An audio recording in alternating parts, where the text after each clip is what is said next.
Hey everyone, welcome to another video. Today we're going to talk about issue number 14 of X-Men Red, written by Al Ewing, but before we dive into the story, I want to say thank you for watching my videos and leaving great thoughtful comments down below to help the channel grow. For without all your help, I wouldn't be doing this. And I'm happy to be bringing some value to my viewers, thank you. So with that said, the Civil War is brewing on Arakko, for the citizens are torn between Genesis' brutal survival of the fittest mentality, and Storm's more recent push to think of what life could be if the people of Arakko embraced peace. And to make things worse, the Great Ring has already found itself divided and subsequently shattered after Genesis' challenge and the forced fleeing of Storm and her supporters, courtesy of Lotus Logos. All while mutant kind on Earth is facing their own crisis after Orcus's devastating assault during the Hellfire Gala. So everywhere mutants turn to look, they are forced to fight for their lives even among their own kind. So with that said, the first act of war was one of creation. Because Genesis reached out with her mind, with her mutant weapon, seeking out the secret sleeping heart of Arakko Prime. And for a long moment, she coaxed it like a flickering flame and infused it with her energy of life and patterns. And when the ministration was done and the island heartbeat was steady and strong, she whispered in its ear to wake it up. Now the first victory of the war was a propaganda victory. For none who were on the island would ever forget the moment the island woke, for the word spread quickly. The living island was alive again, and the mother of Arakko was once more in the seat of victory, first and last consulted on all matters, for the victories would surely never end. Now at Genesis' side, but not on it, Lactuca watched, for in the previous issue Lactuca removed the rebels to their own corner in order to give them a fair chance. Now the reason why she did it was to counter the Annihilation Staff that whispered in Genesis' mind. So with that deed done, the planet maintained its orbit, and the stars continued on its path, so there was no further need for action. Because eventually, one side would win, and the other side would die, and Lactuca would watch. So with everything set in motion, Craig Marshall could feel the wind change around him, because half of his community spoke loudly about their past glories on Arakko while the other half watched tensely. He even caught word that weaponless Zen and other humans aim at his back. So quickly he got his kids and himself out of danger by taking a job at Port Prometheus. So following that we jump over to the Fisher King, because something was wrong with his day's catch. Because one of Sabunar's first-generation creatures, born from his veins, was sluggish and confused and all but hurling itself upon the spear. Which caused the Fisher King to fear the worst. And in the Morrowlands, Eyeless Row, seized by inspiration, emptied his mind and allowed his brush to find the paint and the wall as it wished. So as he painted, he allowed the work to shape itself as his fellow artist stood back and watched as the prophecy took shape. Now, one thing you have to understand about Okara is that swords were also seen as a form of art, and in the Morrowlands, the people there were already fascinated with them. And as for Port Prometheus, there were already rumors of a shift in power on Earth. Now the details about the issue were scarce, and all they knew was that there was something that was affecting the Krakoan mutants. But see, the people of Port Prometheus had their own issues to deal with. Because the Kree, Skrull, and Shi'ara dignitaries started to eye each other, for they were wondering who would take advantage of the situation, which in turn caused the local bazaar sales to go through the roof alongside the tensions. So with war just around the corner and tension at its boiling point, we jump over to the Red Lagoon. Because inside the back room, we see exactly where the council members were sent. And currently, at this moment they are not on the same page, because Kobat is arguing with Lotus, for Lotus asks Lactuca to teleport them away despite Kobat having a challenge issued. But see, Lotus made a good point, by saying he had to do what he did because Genesis' staff had swayed over all of them, and if they would have stayed and fought, then they all would have died where they stood. But see, regardless of whether Kobat would have died or not, that would have not been a problem for him. Because the Iraqi way is to die for what you believe in. And considering he was challenged for his seat, it is seen as a great insult to pull away from said challenge. So in doing so, Lotus has shamed Kobach. So as Storm tries to de-escalate the situation, Kobat just ended up ignoring her request, and asks his fellow council member why he hates him so much. In which Lotus responds by saying that he didn't want him to die because he cares about him, and didn't want to see him die like that. So with that out there, everyone stood shocked because mutants aren't supposed to show emotions that make them look weak. But since Storm entered their lives, everything started to change. In fact, things changed so much that Kobat actually forgave Lotus for the shame he cast on him by saying he understands that he meant no insult. And if he was to die, then let it not be to build a throne on Arakko. So with their differences set aside, a voice from the corner of the room informs them that Sam is dead. So on the next page, we see a badly beaten Robert stumbling into the room, for he was present at the Hellfire Gala when everything went down. So with blood covering his face, he continues to say how Frenzy, Dazzler, Jubilee, and Prodigy have all been killed and the X-Men died shortly after being announced. But see, he doesn't stop there, for he goes on to say that Jean Grey alongside all the other mutants present at the event should be considered dead alongside heroes like Captain America. And as for resurrection itself, from Robert's point of view, is off the table, for the whereabouts of the mutants of Krakoa are unknown. Now on a side note, at this point in the story, people like Robert has no way to communicate with any of his fellow mutants and he is going off of what he has seen. So to the best of his knowledge, he is telling the full truth, despite us, the reader, knowing otherwise. So getting back to the story, Robert goes on to explain that he only survived because he used Charles's Red Triangle protocol when the professor ordered them through the gates for a planet-wide evacuation. So with the telepath hangover pounding his brain, Robert took a seat and went on to say that all the gates were sealed shut following the mass exodus, and the only way he was able to get there was by using Cable's technology. But out of nowhere, it stopped working, which once again led Robert to believe he too was dead. Which, us the reader, know otherwise, for he was captured by Orcus and is now on the run with Bishop against the Children of the Vault.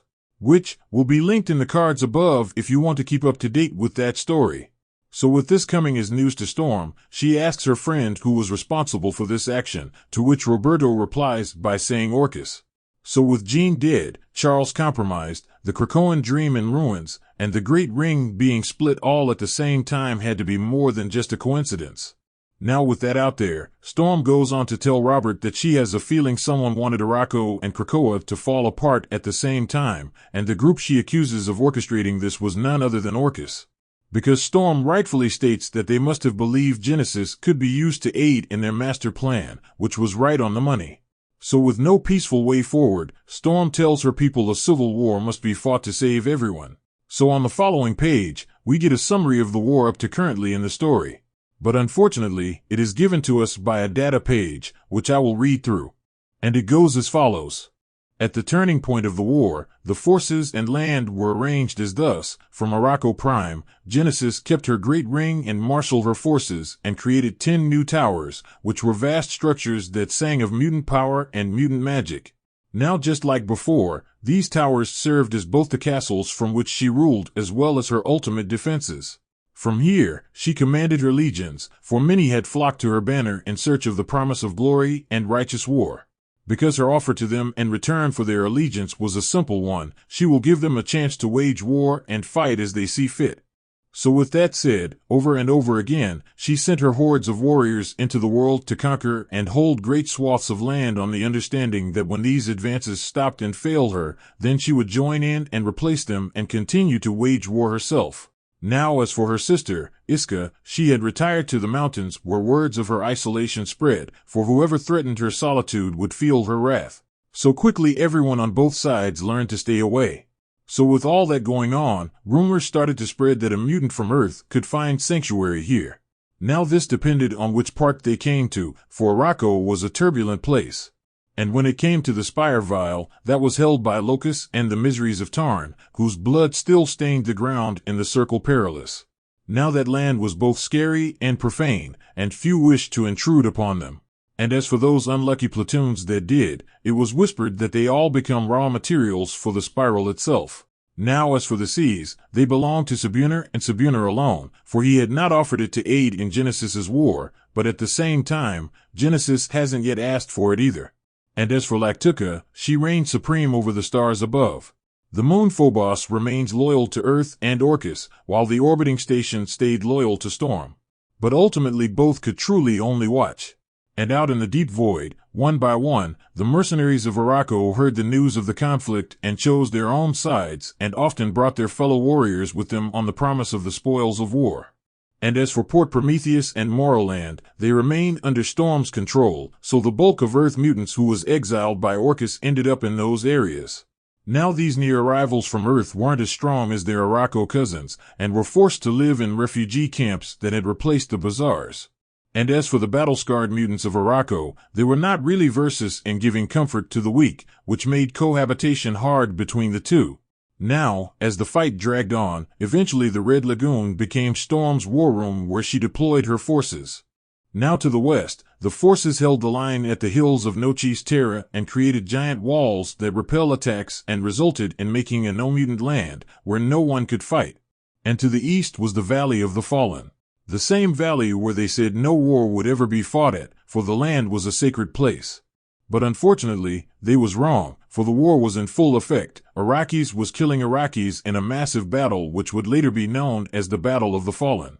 And in this war, we see Storm forces in full effect, as Kobat, John Ironfire, and Korra lead the forward ground assault, while Lotus and other range base fighters laid down cover from a distance.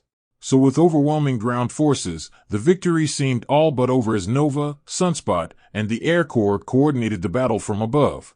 Now this battle was a vital battle that could change the outcome of the war, for this battle took place within a choke point of the Western Front between two key locations. So long story short, if Genesis Horde gets through the choke point, they will then have a direct route straight into the Morrowlands.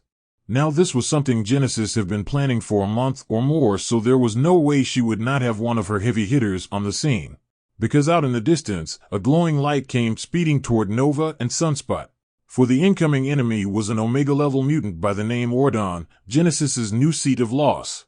Now this mutant functioned a lot like Juggernaut, for he is no pushover. Because the further he flies the faster he goes, which means the harder he hits. And considering he is coming from miles and miles away, the impact he would make would be game-changing. Because he would plow through them like a bullet through paper.